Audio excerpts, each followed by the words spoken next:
Hey folks, BFG Neil here. RAKwireless just sent over two nearly identical looking boxes, the WisMesh Station and the WisMesh Station HP. Same size, same case, same price bracket, almost, but crack them open there's a real difference inside that could actually be illegal to run at full power depending on where you live. But before we even get to that, if you're running Meshtastic, this is a device that turns your setup from a node on your desk into an actual base station. It's got wired Ethernet for rock solid MQTT, a proper GPS antenna, and it lets every other node in your house use the client mute role and let this thing do the repeating, meaning better range for your mesh and better battery life for everything else around it. So today I'll unbox both, show you what's actually different inside, fully set them up, and talk about exactly which one you should buy. Before we dive in, a quick thanks to today's sponsor, Hexaspot.com. If you're in Europe, they're the go-to for Meshtastic gear. With fast delivery and no import tax surprises, they make upgrading your setup painless. As an official RAKwireless VAR reseller, you get reliable support, not just a box in the mail. From devices and antennas to sensors and mounts, they carry RAKwireless, Heltec, SenseCap and more. Everything you need in one place. Check out Hexaspot.com today. Now that's over with, let's take a look at the out-of-box experience with a WisMesh Station. Inside the box we have a WisMesh Station, a 2.4 dBi LoRa antenna, a GPS receiver, a USB-C power cable and a quick start guide. The WisMesh Station enclosure is pure metal. This actually helps with heat dissipation, but it does cause some issues with Wi-Fi, so I recommend hardwiring it instead.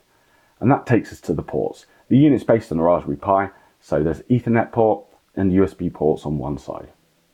On the back, we have two ports for the antennas. On the left, the LoRa antenna, and on the right, the GPS antenna.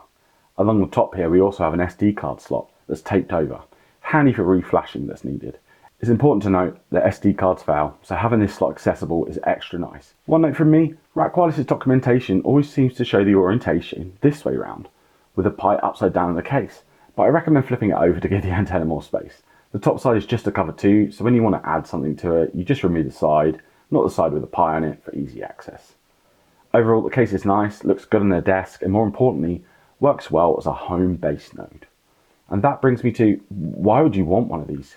Well, having an Ethernet-connected device lets you set up a stable connection to MQTT.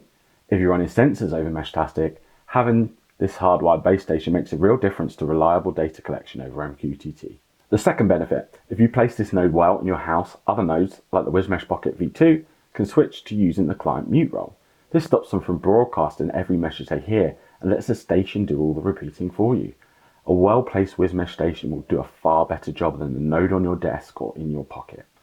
So the idea is that if I was just using this node to read messages at home, I would just use the WisMesh Pocket in client mute. If I did want to go out and have an event or something where I'd switch it back to client, but this gives you an idea. This also gives any devices using client mute a better battery life since they're not repeating everything they hear. So having a WisMesh Pocket on your desk means it might last longer. Now let's move on to the internals and the differences between the Station and the Station HP. Starting with the HP, inside we have a Raspberry Pi 4B, RAK6421 Pi hat, RAK13302 WisBlock GNSS location module, and then the RAK13302 1W LoRa module. Well, why would you want this particular version? Well, if you're in the United States, you're allowed to operate a higher power rate than the EU. This gives you higher power to send signals further. Just remember, the basic principles of LoRa still apply. LoRa is line of sight, so height of installation and having a clear view of as few obstacles as possible both matter more than raw power. Power won't help you punch through brick walls nearly as much as putting the antenna above the wall, but it can help extend range. If you're in the EU, having the higher power option could still be relevant. Although it's illegal to run at full power, it gives you headroom to adjust for cable loss, connectors and antenna size.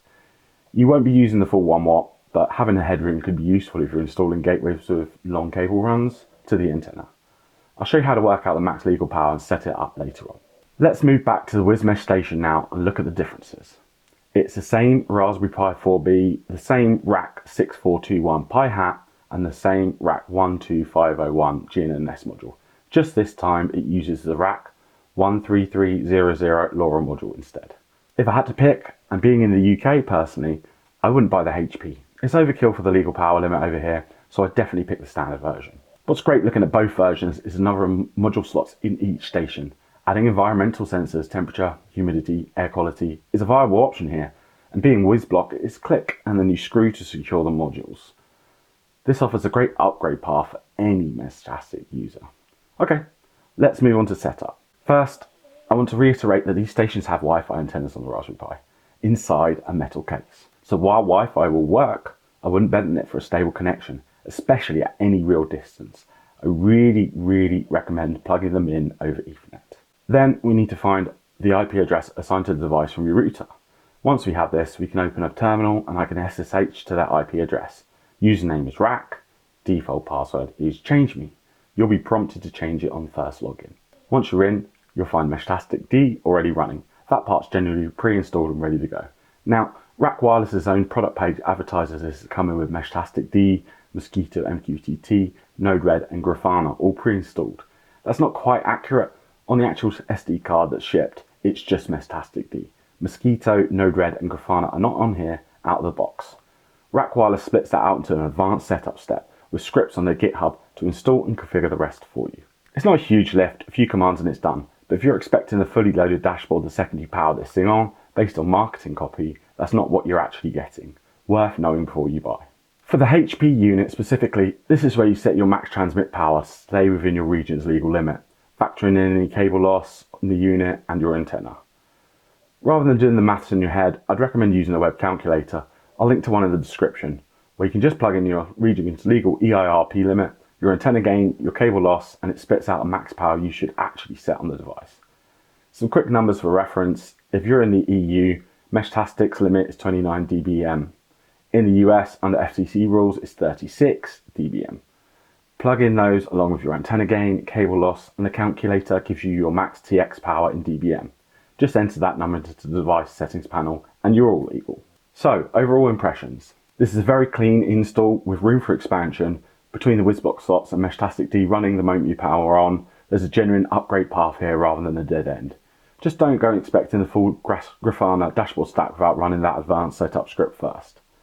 The metal case is nice, it looks good sitting on a desk, and the GPS antenna gives it great reception. No messing about trying to get a location fix. And the Ethernet port makes a real difference. A proper wire connection means better, more reliable MQTT service for anyone running sensors over the mesh. If you're deploying base nodes for Meshtastic, I'd recommend either one of these to you. Just remember one difference that actually matters when you're choosing power. If you're in the US, the HP gives you the extra headroom to make the most of your legal limit. If you're in the EU, save yourself the money and go with the standard station. Unless you've got a long cable run and want that extra headroom to cover loss. And one more thanks to today's sponsor, hexaspot.com. If you're in Europe and want to pick up either of these, the next day delivery and no import tax surprises makes it a pretty easy choice. Links in the description. If this video helped you figure out which one's right for your setup, drop a like, subscribe for more Meshtastic content. And let me know in the comments if you want to see range testing, Grafana dashboards in more depth. Bye for now.